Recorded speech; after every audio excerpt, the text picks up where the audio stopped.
true. I think you have to know yourself before you have these battles, because sometimes they're more you creating the battle than the battle actually existing in itself. And the piece around quality probably plays into elements of perfectionism that I have. And so we've debated this long and hard in different ways and spaces. And there's that statistic that full-time working mums like you and I now spend more time with our kids than stay-at-home mums did 50, 70 years ago. Towards the middle of last year, I said to him, actually, this founder thing I'm really interested in building. But building is ambiguous, it takes a lot of time, it isn't paid. And how do you feel about supporting me for that? And so at the end of last year, he had taken some time off, and I went 5 days a week into commuting into London to participate in a tech accelerator. And that was a real gift for me, that I could walk out in the morning and I did not think about family or kids for the entire day. If you're going to do a task, do it really well, because the task is not going to come back and bite you for 6 to 12 months at a time when you already have enough going on. So I like to do it really well, so I'm not going to see it for another year. This week, I'm joined by Stacey van den Aardweg. She's a former Amazon UK director, a retail CEO and a management consultant. At Amazon, she led a $20 billion logistics business and a team of more than 120 people through rapid growth, Brexit, and major regulatory change. She also served on the board of Amazon UK's payment and lending businesses. After almost 2 decades working in consumer and tech, she's seen how data, technology, and scale favour the biggest players. Today, she's CEO and co-founder of Fluxo, a platform helping consumer brands recover money they've already earned but can't access due to deductions and payment delays. She's also building Spark, which helps early-stage founders turn ideas into structured, scalable businesses. She advises listed and PE-backed companies, invests as an angel, and is mum to 2 young boys. She's passionate about equal parental leave, better executive representation, and proving that high standards and empathy can and should coexist in leadership.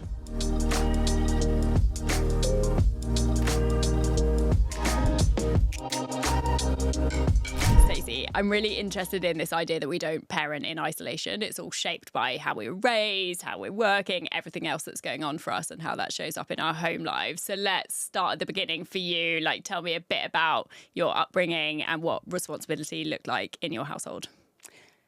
It's really true. I think the first time that I started reflecting on this was my husband and I went to a marriage workshop before we got married. It was in a church. He wasn't expecting that. And a lot of what we talked about was how were you raised? And therefore, what does that mean in terms of what you bring to a partnership? And what could that mean in the future if you do choose to have children? So we've done a lot of thinking about it. It doesn't explain everything, but it is really important. I was born in South Africa. I am many generations South African, although I don't sound it that much anymore.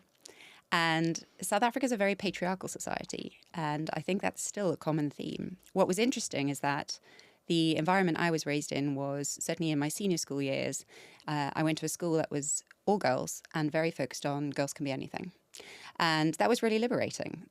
It was also quite novel at the time, and I now look back and think, gosh, that was a real opportunity to shape a lot of my norms in a space that perhaps other people didn't have that same foundation. At the same time, if we rewind a little bit further, when I was really young, my mum was quite unwell. And so she spent periods of time where she wasn't at home. And what that meant is that my dad, who was certainly in my kind of 5 to 12-year-old period, the single breadwinner in the family, he was doing quite a lot at home as well as at work. What that did help to do was really cement a foundation where dads did the work stuff and they did a lot of the home stuff. And so I think that I've got a pretty balanced perspective on the fact that both parents can still lean in both different ways within a family situation, but that it's hard, right? It is a juggle. I saw him quite stretched. I don't think I appreciated it at the time, but now I look back and think, must have been, squeaky every now and then. And I think for my mum, she had a lot of other things going on, but she was also trying to be really conscious of how she did the best by us and supported my dad, which I think is also tough to make space for someone to be going and doing the headline act where they have the powerful identity and the appreciation of the broader society in terms of what value they bring, where I don't think she got quite as much in the credibility and identity stakes at that time in that environment. And that was also hard. And I think that formulated an idea for me that going on to have a career and maintaining momentum while I had a family was something that I really wanted to achieve. I'm interested in how your dad was perhaps doing quite a lot alongside work because of the situation you were in. Did that mean that you started taking on responsibilities earlier than you might have done? And did you feel the weight of that? And how might that have been shared between you and your brother? It did. And I think a lot of it I took as normal until I had children. And now I have 5 and 7-year-old boys. I look at my eldest son and I think, gosh, when I was your age, I was doing a lot more. And it was by necessity, and I understand it. But it is a very interesting reflection on how quickly I needed to grow up. And so some examples are I needed to keep track at the age of 7 of all of the different homework I had, what my diary was for the next while. As I got to kind of 8 and 9, I was doing the same thing for my brother. Do you have your sports kit? The kind of fundamentals of raising kids, but I was doing it while I was a kid. And it was a lot to do with the thinking, the planning, the organizing, which is actually a really great skill set to build, but I think was quite a lot of load and responsibility when I was younger. And I think at different points in time, I've really struggled with the pressure outputs of having done that from an early age. Other things like, convincing your brother to have a bath every day. Not that hard, but boys are difficult when it comes to hygiene. And that was also my job. So there were a few things where I learned to cook very early. I was responsible for a lot of my brother's kind of learning and safety stuff, like you have a swimming pool, make sure you're behaving in this way, because my parents were otherwise engaged. And I think with that responsibility comes a lot of great growing upness and skills which have been really formative in some of the roles that I've been able to access and do early in my career. But at the same time, I think that pressure really has sometimes caused some challenges for me. Yeah. Do you think that you built confidence through those experiences? And also, like, what did success look like in your house? How did you find a way to get kind of attention and validation in that environment? Yeah, I think on the confidence side, I think what it's built is a desire to figure something out. The ambiguity is something that I enjoy. Change is something that I am very good at navigating. And I think it's because there was a load of that when I was younger, and you just had to find a way. And so if I think about that now within the space of trying to have a career, dual careers, my husband and I both have them, and navigate children, buying a house, managing a household, I have really further enhanced that you find a way muscle. And it's something that perhaps my husband, who didn't have to find a way quite as early, is still navigating. And sometimes it's a point of friction, but I really recognize that it's not something he had the opportunities to shape in the same way as I did early doors. In terms of, I think you were asking about, how did the responsibilities fit with my brother? That's been a really interesting one for me. Going back to the patriarchal society, he didn't have to do quite as much on the admin side. And it's fascinating to me that my parents endured that even long into having moved to the UK. When he was 16, I was doing his laundry. No idea what that's about. No idea how that was legitimate in my household or how I let it slide. But it's a funny outworking of the society that we grew up in. I should give him more hassle for it now. Yeah, maybe it's payback time. And so talk to me about like when you came to the UK and what that was like, how it was different from school in South Africa. It was pretty wild. So I didn't want to come. I kicked and screamed. I did cry into a teddy on the plane. I was 16. My dad had got a job here because the company that he worked for in South Africa was listing on the stock exchange here. And in hindsight, it was the single most important opportunity I've ever been given. New horizons, bigger opportunities, more stretch, career options that I wouldn't necessarily have had in the same way had I remained in South Africa. And particularly the space around change was really important. So I landed up at a boarding school, which was predominantly all boys. So there were boys in the kind of years up to GCSE, and then 20 girls in each of the A-level years and 80 boys in each of those.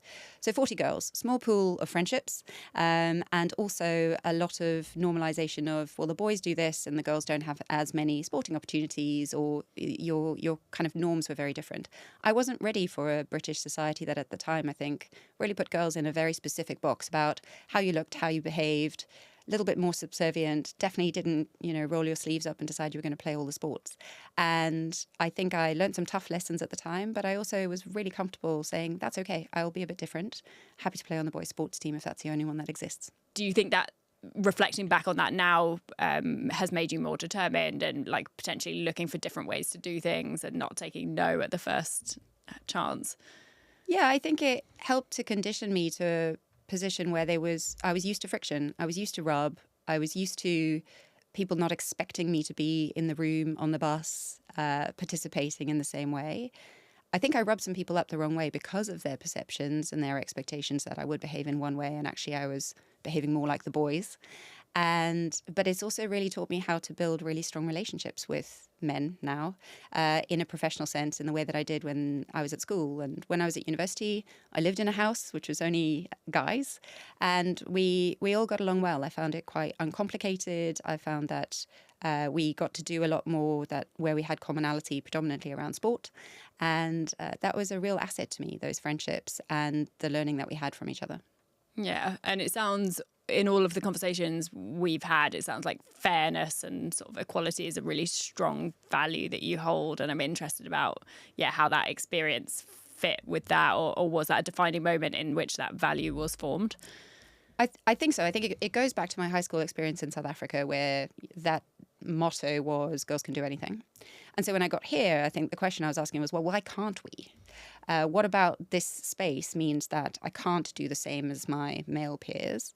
And I think that I found a way. So sometimes it was about finding creative solutions to being in the same room. One of the things was that at the time the school was really struggling with, well, we'd allowed girls in, but there are not that many of them and they haven't been here for that long. So when it comes to things like being prefects, what does a meritocracy look like if you've been here for about 5 seconds relative to some of these boys? And one of the things that they had was they had a head boy, and I ended up being head of school. And so suddenly it became, well, you're a girl head of school, but this is a first for us.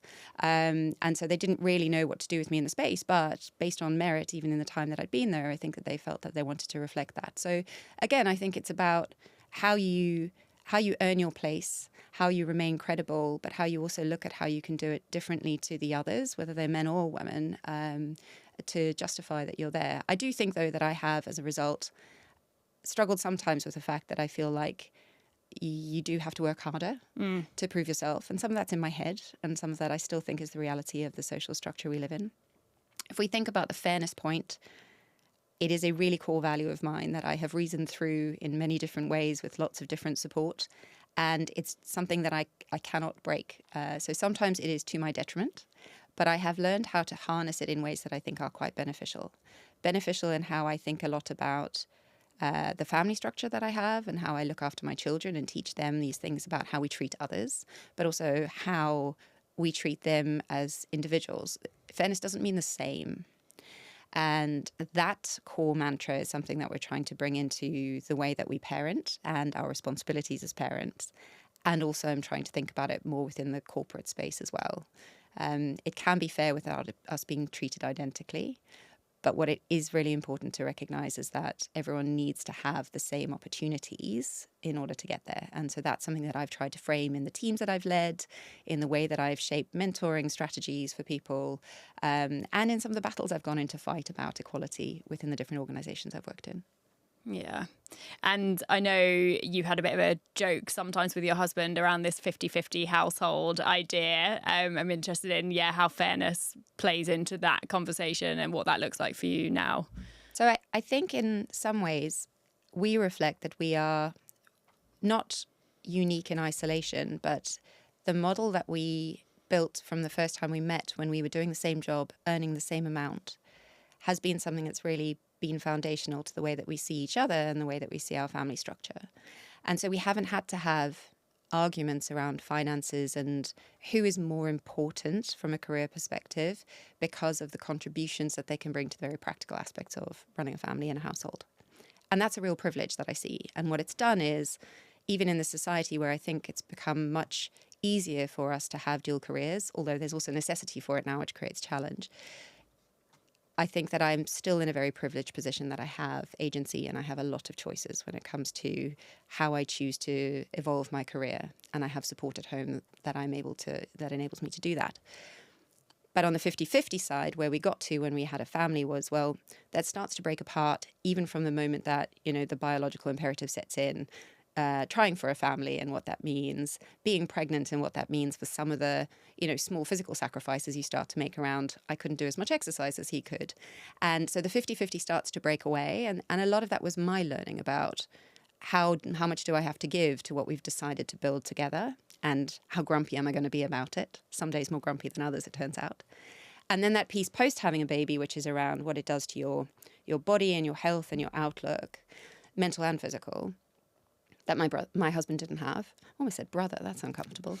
And then from there, that piece around maternity leave is something that I really find fascinating. And while I was at Amazon, I spent a lot of time talking to the leadership team there about whether there were ways that we could work towards more equal parental leave from a financial perspective to try and level the playing field structurally. And the importance of it to me is that you are then unlocking a very different way of setting norms within families that last for years and years and years. And I saw it because I've lived it. So lots of women do this. They have this long maternity leave. And in that process, you learn from your mistakes. The nappies that explode, the baby vomit, the how you're going to clean things efficiently, the how you feed kids, how you navigate time management with kids. My husband didn't have that same opportunity. And we can argue many different ways about why he didn't. But as a result, I see a bunch of other things that have deteriorated the 50-50. And I understand why it's a structural problem. Where we got to afterwards, though, was still a bunch of times where I'd say, I think I'm doing more. I wouldn't necessarily say it constructively all the time, which I think is also something I need to work on. But I think that we have debated what does fairness look like in 50-50, and it doesn't mean the same. That's the piece I'm coming back to and trying to get more comfortable with. The great thing about where we are now with two slightly older kids is that we're starting to play more to our strengths. So he is an excellent educator. He is a lot more academic than I am. And it turns out homework is his gift. And our kids are doing more of it, right? So actually in that space, sadly for him, because he's so good at it, a few hours every weekend are him wrangling our kids to manage their maths homework. And I can see this just becoming more of his responsibility. And I think what that means is that the times when I'm dealing with the mental load of the kids' clothing shopping lists, what we're going to do in our holiday planning, have I ordered the stuff for the party this Sunday, I'm actually a lot more comfortable with that because the split is looking different and we're not in this world where we were always trying to do the same things and divide those same things equally, which really was just a sea of purple tasks and no clarity on who was specializing. And so I'm hopeful that this next era is something where we think of things differently, but that 50-50 balance is reinstated. And I think you've hit the nail on the head of like, we need to think about things differently. We are operating fundamentally in a way that we never have before. We're the first generation who's experiencing it. The modern load and the demands on us are so different to anything we've ever faced before. There's no blueprint for it. And we need to have almost this like recalibration and retraining, like deep understanding of what's going on. And you would never in your team or in a business or an organization or a startup not assess people's like skills, have some sorts of skills matrix and strength and understanding, or have clearly defined roles and responsibilities. And homes are essentially mini organizations. Yeah. And I think without clarity on those things, that's a lot of what contributes to the tension, the resentment, the inefficiencies, and just friction, toxic sort of environments. Yeah. We've tried to cut it in lots of different ways. We have a shared Apple to-do list, which has got who does what allocated. And sometimes we keep to that, sometimes we don't. I think sometimes it's about nuance, though. So one of the friendly arguments we have is called the baked beans on toast argument. And the genesis of this was at one stage I was doing a lot of the cooking. I think I was coming out of my second maternity leave. And so by virtue of being at home all the time, it fell to me. And, we'd have this discussion about, I'm really tired of doing all the cooking. I'm also doing a bunch of kid stuff. And as part of that, my husband said, but I cook too. And I said, well, I see a fundamental difference in the quality and therefore the value of what we're doing. And I think we need to recognize that. When I make a balanced meal for the family, that includes for the kids, right? Even, you stick the vegetables on the plate. That's part of the gig. If it's for us, I want to make sure that we're eating healthily because life is busy enough and you need energy and we all aspire to a little bit of well-being within the spaces we can find it. And my husband was like, but baked beans on toast and cheese is fine with me. Firstly, I really don't like baked beans, but I think the quality bar is something that we've had to spend a lot of time discussing. And I was chatting with some friends about baked beans on toast on Tuesday because it's everywhere, right? It's in how quickly do you do something and different preferences to that. It's in how well do you do it. You know, for a holiday, have you aligned on what a great holiday looks like for you? And then are you both seeking to answer the same question? Or is it that one person has a different perspective? They answer their question and you get there and you're grumpy because it's not the holiday you wanted. Now, this is a very first world problem, but I think it is indicative of a lot of the tensions within relationships when you're trying to solve for this mental load stuff, which is you can take different paths to get there, but if you're fundamentally going in very different directions to get to there, that's where the friction is. Yeah, and also holding the belief that there is a right or a wrong way to go there, and therefore is sort of that what we see sometimes is that criticism or kind of micromanagement, helicoptering over tasks that you think should be done in a certain way. And I'm interested in how like all of the roles in the family contribute to what we now know as the mental load, modern load, and this feeling of overwhelm. So it's so true. I think you have to know yourself before you have these battles, because sometimes they're more you creating the battle than the battle actually existing in itself. And the piece around quality probably plays into elements of perfectionism that I have. And so we've debated this long and hard in different ways and spaces. My sense on it is the importance of quality is to do with long-term versus short-term thinking, right? And sometimes if you're going to do a task, do it really well, because the task is not going to come back and bite you for 6 to 12 months at a time when you already have enough going on. So I like to do it really well, so I'm not going to see it for another year. Ollie has a different view, which is let's get it off the to-do list. Time is scarce. Do it as efficiently as possible, and we'll see what happens. We don't know that it'll come back in 6 months or 12 months, but it's done and we move on. And actually 80-20 is normally sufficient, right? And so I've had to think a little bit more about actually, Stacey, where can you break your habits and come back to 80-20 and it'll be just fine. And at the same time, I've had to encourage him to say, you know, probably getting the roof done in a really important way and getting an actual person in to come and power hose the roof means that we won't have to think about this every year when there is a leak. But that's a very mundane conversation to have of a Thursday evening when you'd far rather be doing a whole lot of other things. And so I've also had to pick my battles. Yeah. I'm interested to chat a little bit about kind of ambition and space to do that. So clearly in your family and your setup, you were both kind of high flyers and you were going toe to toe with each other kind of before you had kids. How's that played out since you've had kids? And have there been periods where one person's pushing more and the other one stepped back? How have you managed that? So my reflection is that certainly the period of having kids until about 2 years ago, we were both still really gunning as hard as we could. And the way that we have solved this is we have the world's most amazing nanny.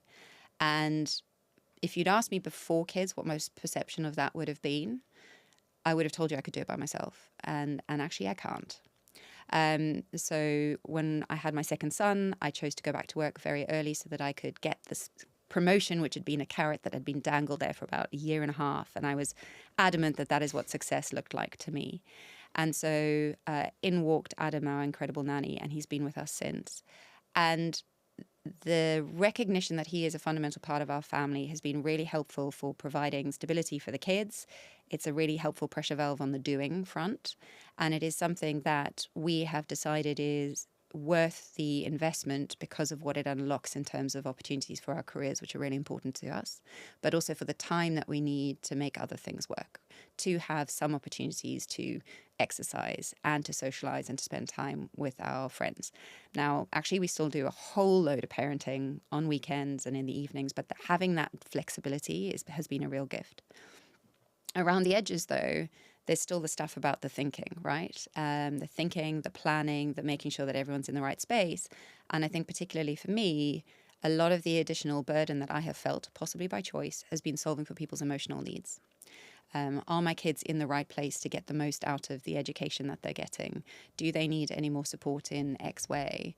And I'm not sure that Ollie spends as much time thinking through those things, but maybe he doesn't need to. So that's been a question for us.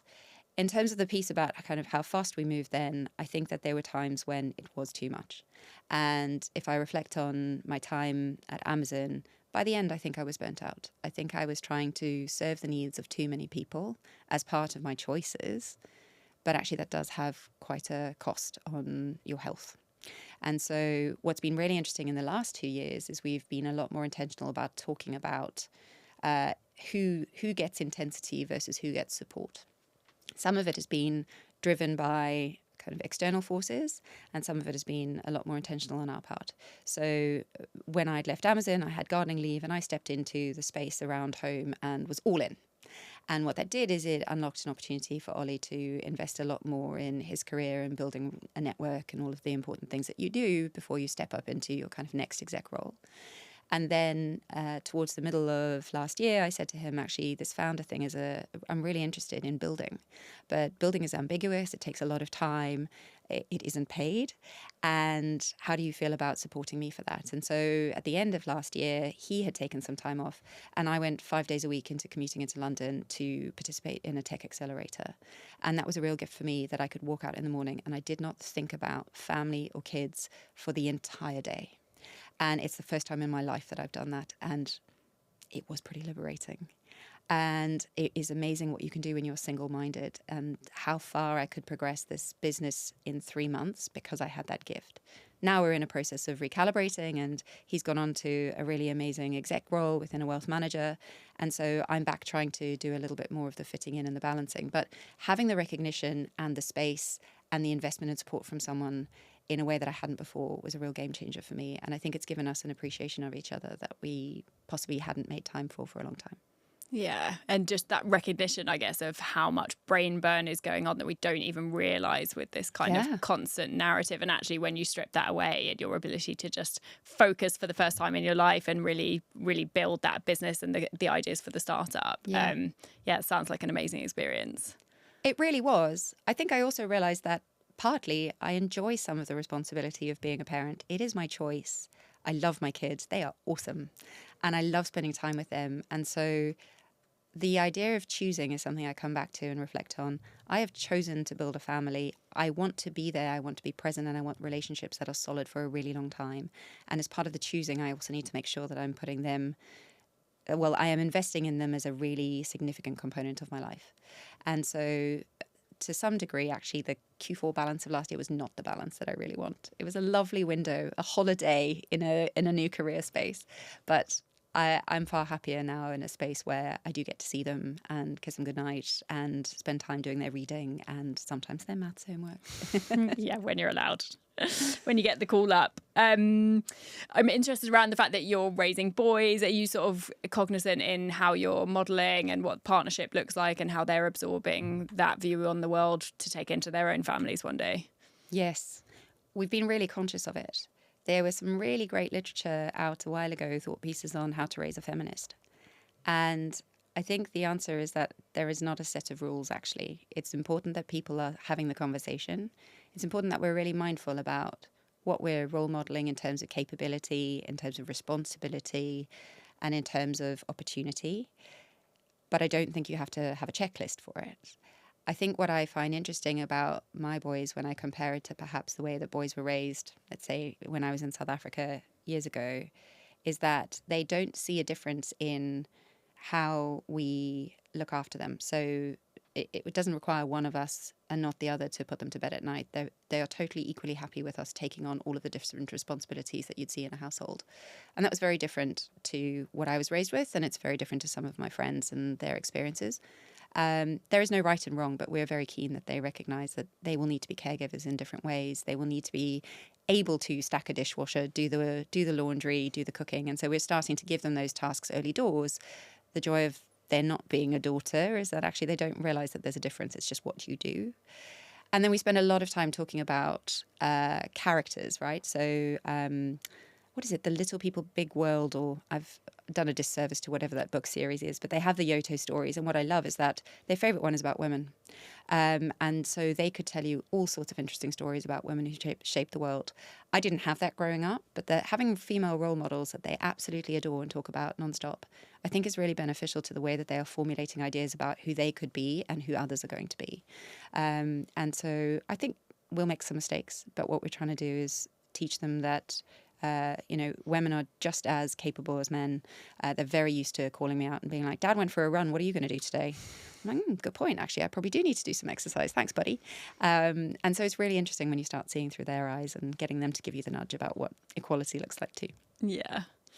And we're, like we've spoken about before, we're in kind of an unprecedented time of like modern day parenting. I'm interested in what you think the challenges are now as a modern day parent. I think the biggest singular challenge that I see, and I think a lot of the women predominantly who I spend time with find, is about expectations that are driven by social media. I think this ideal parent who is hands-on, permanently serving the needs of their child, looking for the next big opportunity, support, thing, which is partly driven by FOMO, but I think is also deeply underpinned by our desire to be wonderful parents and raise healthy, whole children in a world that is very complicated, I think is putting a huge amount of pressure on what we do, how much we think about our kids and their needs, and what good parenting looks like. And it's great that we've got these brilliant examples of how people are thinking about educational games or activities that you can do on the weekend. But really, when you try and knit all of that together, that is more than a full-time job just thinking about it, let alone even executing. And then you add all the other things that we need to be. We need to be, full of well-being and health. We need to look great if you're a woman. I still think that there is a huge emphasis on how we look if we want to be in corporate careers. And I know that's a swear word, but it exists. I've seen it.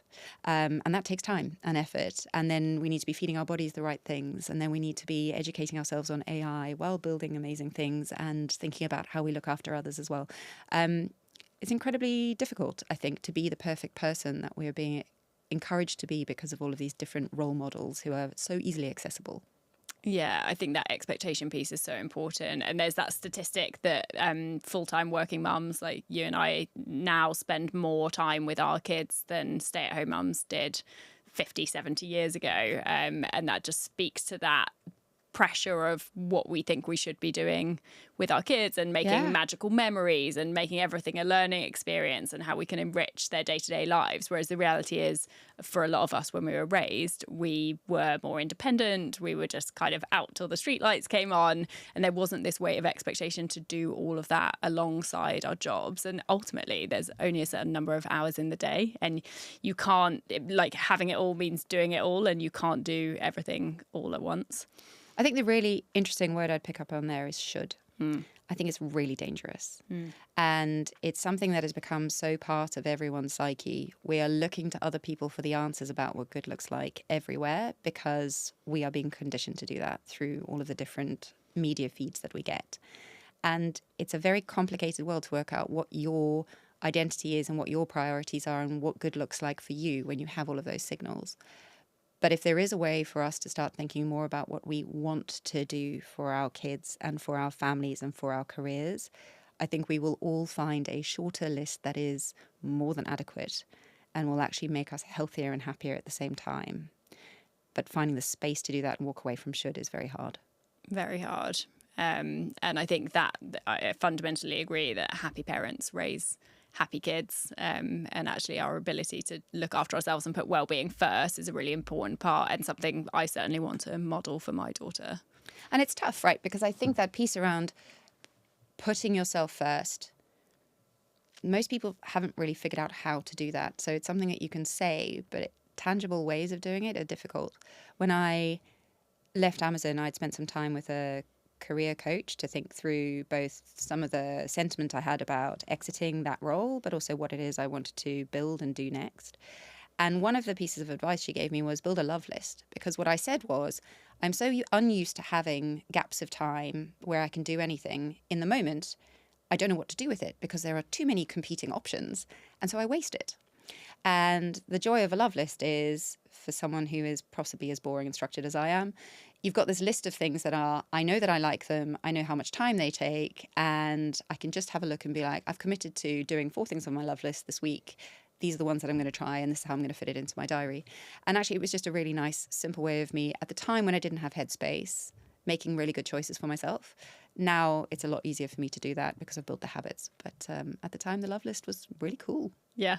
Oh, I'm very interested to see what's on your love list. Do you ever take any time, either you or Ollie, do you ever take any time fully away on your own and go and stay in a hotel and just recalibrate before kind of coming back into some of the madness?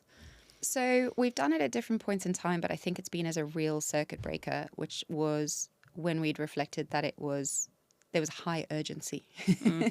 And the first time was I'd gone back to work when Rue was 3 months old. I'd worked really hard. I'd gone through this promotion cycle and I was spent. And I think we both were. We hadn't seen very much of each other. We'd been doing a lot of nights waking up with him still. And we needed to invest in each other, but we also really needed to invest in basically sleep. And so we went away for a whole week without our kids. And actually, Rue was quite young. And it was a real privilege to have been given that space. But I think it was because that urgency was really there. And I look back and think, well, maybe we shouldn't have got to that point. And so now we're in a space where we don't need it as much and we actually enjoy spending the time with the kids. So what we try to do is go away and find pockets of time when we get to do that by ourselves, but it doesn't need to be 48 hours. Yeah. And I think if we talk about that kind of breaking or the burnout you experienced at the end of your Amazon days, of the parents who you're seeing within the organizations or that you're speaking to now, like, are you seeing that that burnout and stuff show up in boardrooms or within founder circles? I think it's everywhere. And I think so many people are trying not to say it because there are so few solutions. I think that having the space to rest and recover, even just name what it was, and then go through that process of healing, which is a very physical and mental thing that requires time, is a privilege. And interestingly, I see it most in the mums who I am friends with who are trying to juggle a full-time job and their family needs. And they are stretched with very little capacity in the system. And while it's okay, while things are good, it is at the point in which there is some kind of challenge and there's no capacity left in their system. I think they are knackered. And I don't have solutions because inevitably it requires financial security. It requires a supportive partner if you need to get that space. And those two things don't necessarily come into the fabric of a 3 or 5 year plan for most families at a stage when they've got young families. I think that there's a lot that we could do with policy to make these breaks easier. I am a massive fan of parental leave, which was this well-kept secret scandalously for a very long time. And I strongly encourage anyone who thinks that they could make use of it to think about how they build it into their year. That extra time to either look after children or actually to look after yourself. And it's a real gift, and I think it's necessary in our society because we are working longer and longer. We are, both in terms of how long we will be working for, but also the hours. We're always on. And if you're not always on at work, you are always on at home. And I'm not sure that our brains or our bodies were built for this. And they will not manage unless we try and find a different formula. Yeah, something has to give. What role do you think the system sort of plays in all of that then? I think that it needs to be a collective response. I think we need policies that make it easier for both parents to take the time that they need to raise children. And I think we need to recognize that having children is really important to our health when we are old. We need people who are going to be funding our taxes and caring for us. And I think we need a different mindset on the importance of family units that are healthy in the country. I think we need tools like MOLO that help to alleviate some of the friction and pain that has actually come about because of a lot of technology and because of a changing socioeconomic landscape. And I think we need to find a different way of being able to ask for help, and that help is there, whether that is services we can draw on that are affordable, whether that is communities where other people have got enough energy in the tank to help and lean in, and then we can reciprocate. But I think some of those opportunities are just so frayed because everyone is so spent that really systems that should work for the communities we're in, for the types of family structures we have, are not able to function adequately at the moment. Yeah, and it's so complex, isn't it? And there's so many things need to come together, and we need to look at problems in different ways, and we need to come at it as a collective rather than being divisive, I think is the key takeaway for me. Yeah, for sure. And I think one of the things that is really important is that more people talk about it. I think one of the things that I found challenging in my role at Amazon was that a lot of people would come up to me and go, "You've made it." And I think actually my job has been to demonstrate that there are paths to senior leadership for women when you've gone and had career breaks, and that it can be done. But what I haven't done a good job of is demonstrating the cost. And so I think that a lot of the time, the people who are decision makers, the people who have been called out as role models, there's a whole bunch of stuff that they don't say. And it's probably because it's frowned upon, but also because they're a bit scared, but also because people say that it's, moaning, or everyone else doesn't get to kind of throw their hands up and say this is hard. I think we all need to say it's hard, because if we don't, then we're not going to surface the problem in all of its pain and frustration in order to start thinking about what solutions could work collectively for lots and lots of people.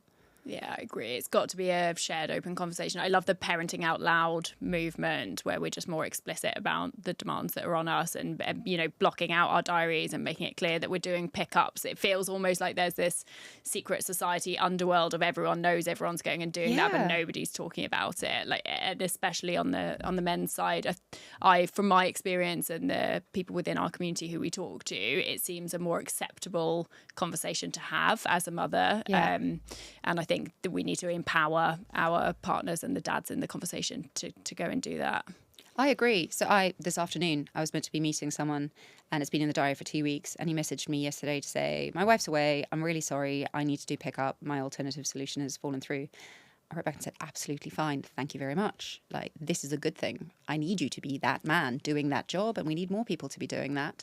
But to my shame, the first thing I thought was, that's a bit odd. It's 4:00 in the afternoon. But 4:00 is a very practical time when you need to pick up your kids, and our systems don't allow for it at the moment. And I don't think enough people are talking about this before you even start a family. I am staggered by the number of women who I now see kind of as friends or still light touch mentoring, who are on my teams in different businesses, and they're starting families and they haven't thought about the practicalities because no one is telling them. There is no advice about the important things that you should be thinking about when you start a family.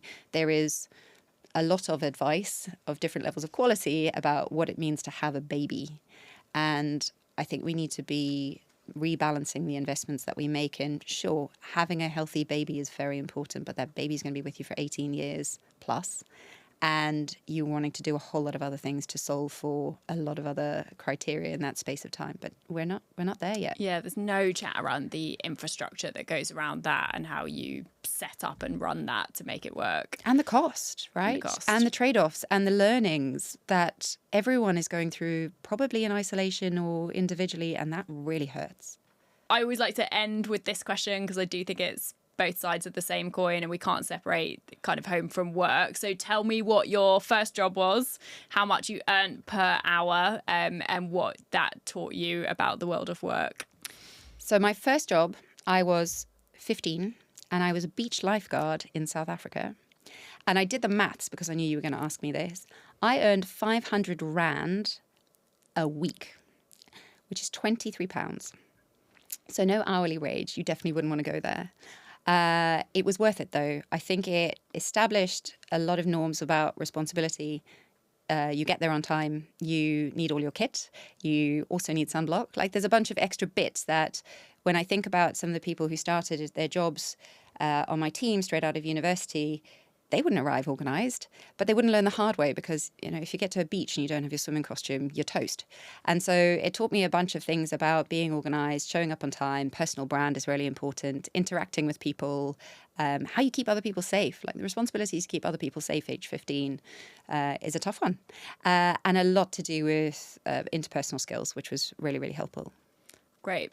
I just want to say a massive thank you for sharing your story and experiences with us today. And I think you so well articulated some of the really complex challenges that we're facing at the moment, and really grateful for your time and sharing that with us. Thanks for having me. It's been great. That was Stacey, and this is The Modern Load.